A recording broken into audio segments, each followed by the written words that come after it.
காஞ்சிபுரம் அடுத்த பொன்னேரி கரை பகுதியில் அமைந்துள்ள அறிஞர் அண்ணா நினைவு புற்றுநோய் மருத்துவமனை மற்றும் ஆராய்ச்சி நிறுவன வளாகத்தில் நடைபெற்ற நிகழ்ச்சியில் தமிழக மருத்துவ மற்றும் மக்கள் நல்வாழ்வுத்துறை அமைச்சர் மா சுப்பிரமணியன் கலந்து கொண்டு காஞ்சிபுரம் மாவட்டத்தின் பல்வேறு பகுதிகளில் ரூபாய் 16.80 கோடி மதிப்பீட்டில் புதிய மருத்துவ உபகரணங்கள் மற்றும் மருத்துவ கட்டிடங்களை மக்கள் பயன்பாட்டிற்கு திறந்து வைத்தார்.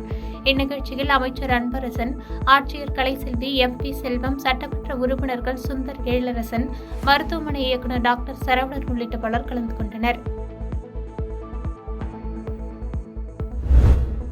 மதச்சார்பற்ற அரசியல் இயக்கங்கள் சார்பில் நாகப்பட்டினத்தில் பல்வேறு நிகழ்ச்சிகளில் கலந்து கொள்ள வரும் ஆளுநருக்கு திருவாரூரில் கருப்பு கொடி காட்டப்படும் என நேற்று சுவரொட்டி ஒட்டப்பட்டிருந்த நிலையில் இன்று கம்யூனிஸ்ட், விடுதலை சிறுத்தைகள், மக்கள் அதிகாரம், தமிழக வாழ்வுரிமை கட்சி உள்ளிட்ட பல்வேறு அரசியல் இயக்கங்கள் மற்றும் அமைப்புகளைச் சேர்ந்த 200க்கும் மேற்பட்டோர் திருவாரூர் புதிய ரயில் நிலையத்திலிருந்து கருப்பு கொடிகளுடன் ஊர்வலமாக சென்றனர். அவர்களை காவல்துறையினர் தடுப்புகளை அமைத்து நிறுத்தியதால் காவல்துறையினருக்கும் போராட்டக்காரர்களுக்கும் இடையே தள்ளுமுள்ளு ஏற்பட்டது.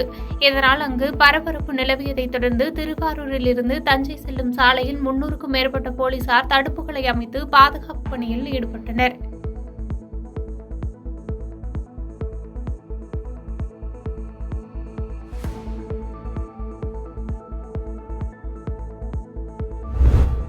தஞ்சாவூர் மாவட்டத்தில் திருமண நிகழ்ச்சிகள் உள்ளிட்ட பல்வேறு நிகழ்ச்சிகளில் கலந்து கொள்வதற்காக அதிமுக பொதுச் செயலாளரும் முன்னாள் முதலமைச்சருமான எடப்பாடி பழனிசாமி வருகை புரிந்தார். முன்னதாக தஞ்சாவூர் மாவட்டம் வல்லம் பிரிவு சாலையில் 107வது எம்ஜிஆரின் பிறந்த நாளை ஒட்டி 70 அடி உயரமுள்ள கட்சி கொடியினை ஏற்றி வைத்தார். பின்னர் தொண்டர்கள் மத்தியில் பேசிய அவர், இந்த கூட்டத்தை பார்க்கும்போது நமக்கு எதிரிகளே இல்லை என்பதை எடுத்து காட்டுகிறது என்று தெரிவித்தார். தொடர்ந்து முதலமைச்சர் தொழில் முதலீட்டை ஈர்க்க செல்லவில்லை, அப்படி ஈர்க்க வேண்டுமென்றால் அண்மையில் தொழில் முதலீட்டாளர்கள் மாநாடு சென்னையில் நடைபெற்றது, அப்போதே புரிந்துணர்வு ஒப்பந்தம் போட்டிருக்கலாம் என்று குற்றச்சாட்டை முன்வைத்தார்.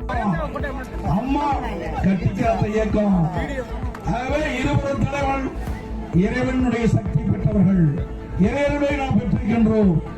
நம்முடைய தலைவர்கள் தெய்வ சக்தி பெற்ற தலைவர்கள். நமக்கு யார் கெடுதல் நினைத்தாலும் அவர்கள்தான் கெட்டு போவார்கள். சேலம் மாவட்டம் ஓமலூர் சட்டமன்ற தொகுதி அதிமுக சார்பில் எம்ஜிஆரின் 107வது பிறந்தநாள் விழா பொதுக்கூட்டம் ஓமலூரில் நடைபெற்றது. கூட்டத்திற்கு ஓமலூர் சட்டமன்ற தொகுதி எம்எல்ஏ மணி தலைமை வகித்து பேசினார். அப்போது அதிமுக ஆட்சியில் கொண்டு வந்த திட்டங்களையே திமுக தற்போது மக்கள் பயன்பாட்டிற்கு கொண்டு வருகிறது என்ற குற்றச்சாட்டை முன்வைத்த அவர், அதிமுக ஆட்சிக்கு வந்ததும் 60 வயது நிறைவடைந்த அனைத்து முதியோர்களுக்கும் உதவித்தொகை வழங்கப்படும் என்று தெரிவித்தார். நீலகிரி மாவட்டம் கூடலூர் நகராட்சிக்குட்பட்ட தொரப்பள்ளி பகுதியில் மளிகை கடை நடத்தி வருபவர் சுந்தரலிங்கம். இவரது கடையில் அரசால் தடை செய்யப்பட்ட போதைப் பொருட்கள் விற்பதாக கூடலூர் போலீசாருக்கு தகவல் கிடைத்தது.